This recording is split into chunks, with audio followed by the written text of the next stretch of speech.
Assalamualaikum. Welcome to our basic schools. In this video, I am going to discuss transitive and intransitive verb. Dear student, it is English class. I am going to discuss Bangla. So let us start. তোমরা জানো grammar.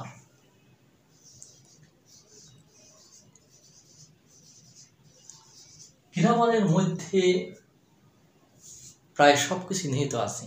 তুমি যদি grammar জানো তাহলে দেখবো অনেক কিছু তোমার জন্য সহজ হয়ে যাবে।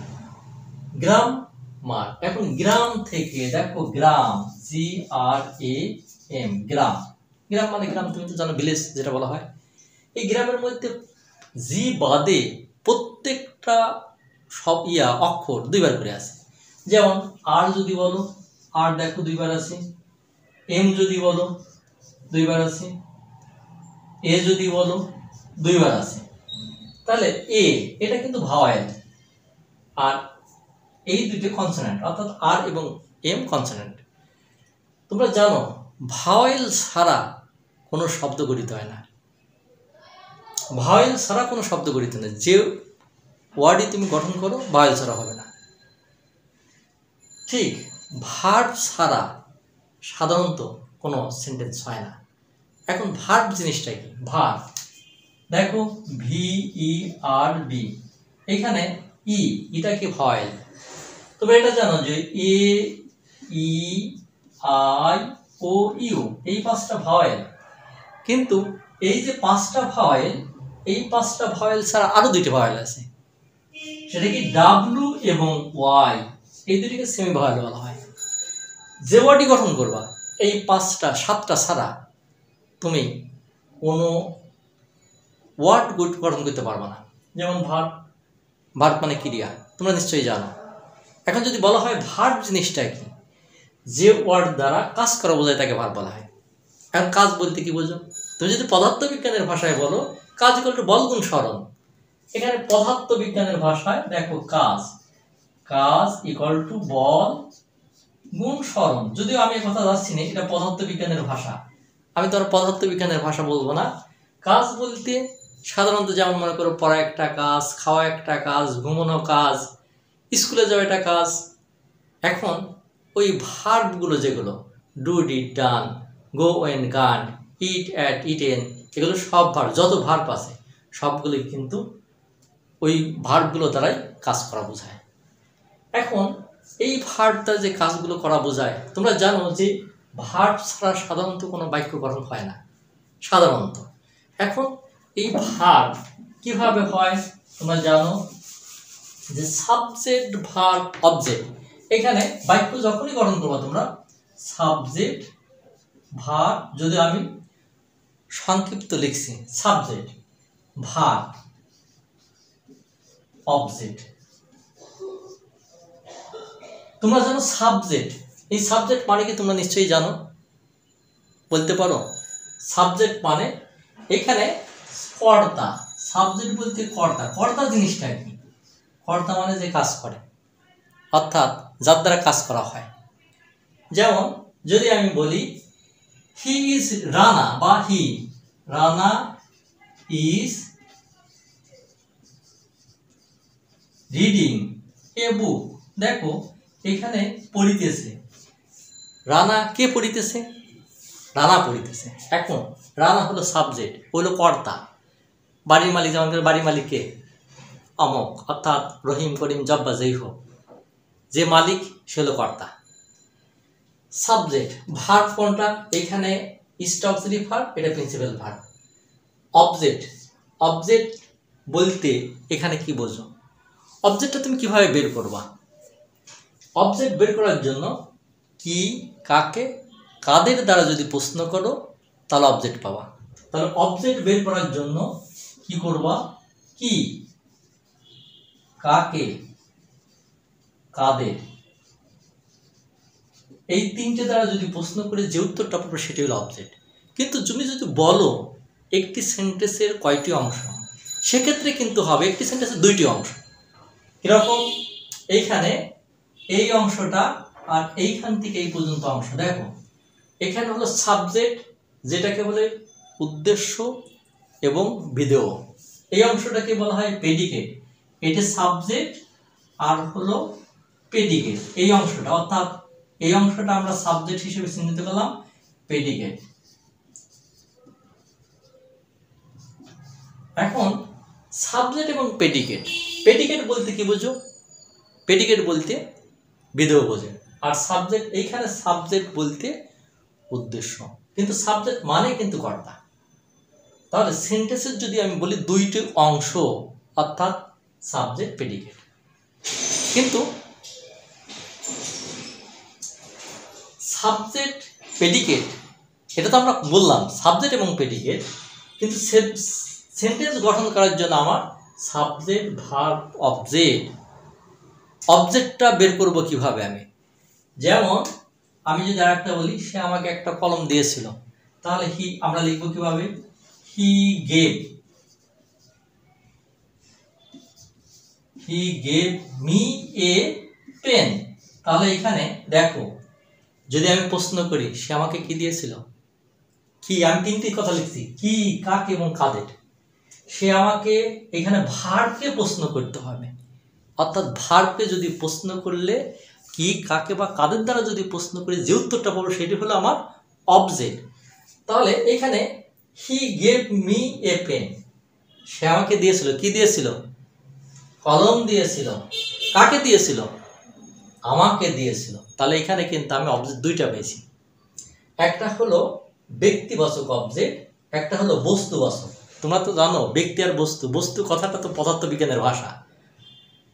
ব্যক্তি সেটা পুরুষ, এ পেন পদার্থ। তাহলে এখানে আমরা দুইটা অবজেক্ট পেলাম, একটা হলো মি, একটা হলো এ পেন। এখন সাবজেক্ট ভার্ব, এই অবজেক্ট আমরা দুইটা পেলাম। প্রশ্ন হচ্ছে যে সাবজেক্ট ভার্ব অবজেক্ট, যখনই সেন্টেন্স গঠন করব সাবজেক্ট ভার্ব অবজেক্ট, এছাড়া কখনো সেন্টেন্স গঠন করা সাধারণত সম্ভব না। সাধারণ ক্ষেত্রে আমি বলতেছি। এখন তুমি যদি ইম্পারেটিভ কথা বলে সে কথা আলাদা, অন্যান্য কথা আলাদা, একটা ওয়ার্ড দেওয়া একটা সেন্টেন্স হতে পারে। এই সকল বিষয়ের উপর ভিত্তি করে আমরা যে ভার্ব যে আমরা পড়ব, ভার্বকে তো অনেক শ্রেণীর ভাগ করা যায়, এর মধ্যে ট্রানজিটিভ আর ইনট্রানজিটিভ ভার্ব, এটা আমাদের বিশেষ প্রয়োজন। এখন ট্রানজিটিভ মানে কি আর ইনট্রানজিটিভ মানে কি, আমি সেই কথায় আসছি। ট্রানজিটিভ মানে সকর্মক ক্রিয়া। তোমরা বাংলা ব্যাকরণ পড়ছো, সকর্মক ক্রিয়া। সকর্মক বলতে কি বোঝো? দেখো, ট্রানজিটিভ ভার্ব,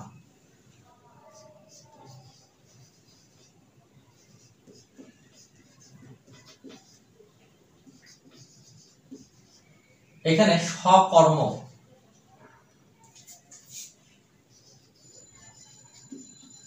সকর্মক ক্রিয়া,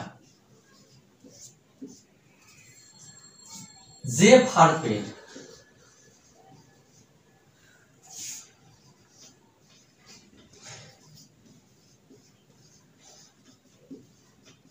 অবজেক্ট থাকে,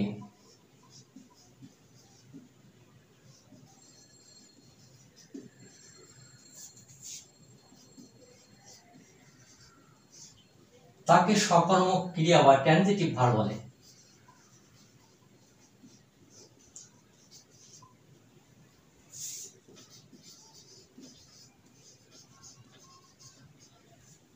আমি আগেই বলেছি যে অবজেক্টটা কি, কি, কাকে এবং কাদের দ্বারা প্রশ্ন করলে যে উত্তরটা পাবো সেটি অবজেক্ট।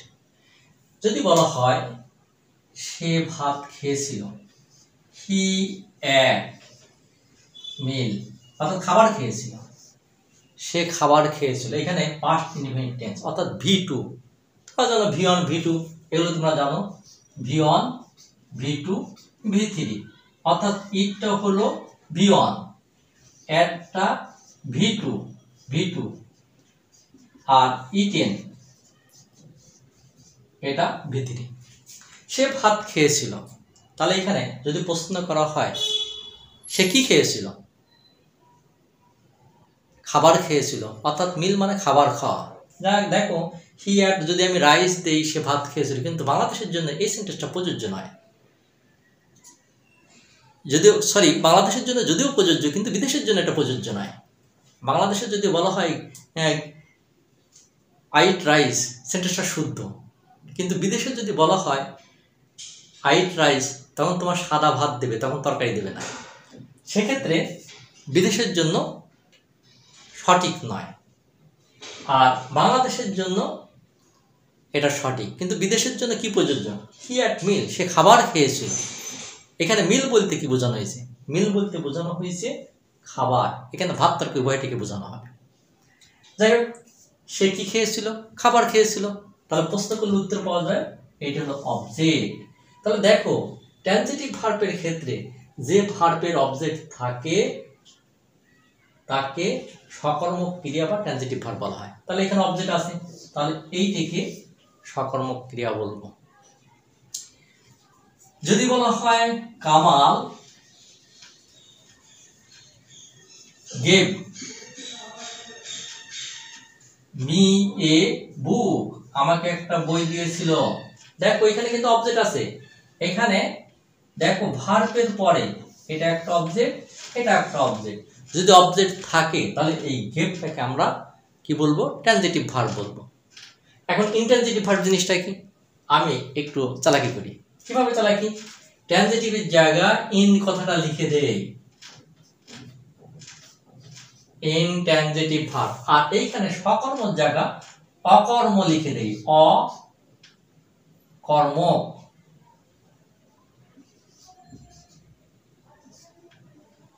যে ভার্বের অবজেক্ট থাকে না, এখানে না কথা লিখে দেই।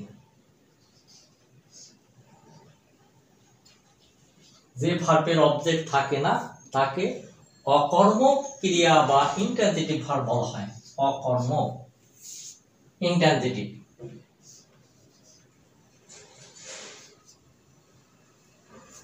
ভার্ব বলে। এখন অবজেক্ট থাকে না, আবার কোন রকম ভার্ব সেন্টেন্স? অবজেক্ট, তোমাদের তো অবজেক্ট আগে আমি বলছি, কি, কাকে এবং কাদের দ্বারা প্রশ্ন করলে যে উত্তরটা পাওয়া যাবে সেটি অবজেক্ট। যেমন অকর্মক ক্রিয়ার জন্য অর্থাৎ ইনট্রানজিটিভ ভার্বের জন্য আমার দ্য বার্ডস ফ্লাই, পাখি ওড়ে। কিবা কাকে দ্বারা প্রশ্ন করলে কোনো উত্তর নাই, কি ওড়ে? পাখি ওড়ে। দেখো এখানে কিন্তু দ্য বার্ড ফ্লাই, এখানে অবজেক্ট কিন্তু নাই। হি গোস, দেখো হি গোস, সে যায়। এখানে থার্ড পারসন সিঙ্গুলার নাম্বার, এর জন্য ভার্বের সাথে এস বাই এস যোগ হয়েছে। সে যায়, কি যায়? কাকে যায়? প্রশ্ন করলে উত্তর নাই, তার মানে এখানে কোনো অবজেক্ট নাই। তাহলে এটাকে আমরা ইনট্রানজিটিভ ভার্ব বলবো। দ্য বেবি স্লিপ,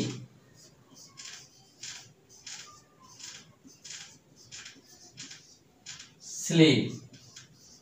এখানে দেখো বেবিস, এখানে বহুবচন কিন্তু, অর্থাৎ বেবি এর বহুবচন বি এ বি ওয়াই, এই ওয়াই উঠে যা আই এস যোগ হয়েছে, অতএব এটা এক বচন, এটা বহুবচন। তা বেবি স্লিপ, সেজন্য আমি এখানে এস বাই এস দিলাম না। শিশুগুলো ঘুমোয়, তাহলে এখানে স্লিপ কিবা কাকে দ্বারা কোনো প্রশ্ন করলে পরে উত্তর পাওয়া যাবে না, এখানে অবজেক্ট নাই। যদি অবজেক্ট না থাকে তাহলে সেটাকে ইনট্রানজিটিভ ভার্ব বলবো। আমার মনে হয় তোমরা ট্রানজিটিভ এবং ইনট্রানজিটিভ ভার্ব আংশিক হলেও বুঝতে পারছো। তোমরা একটু গবেষণা করো, দেখো তোমরা কতটুকু বুঝতে পারবা। আশা করি এই পর্যন্তই আজকে। আল্লাহ হাফেজ।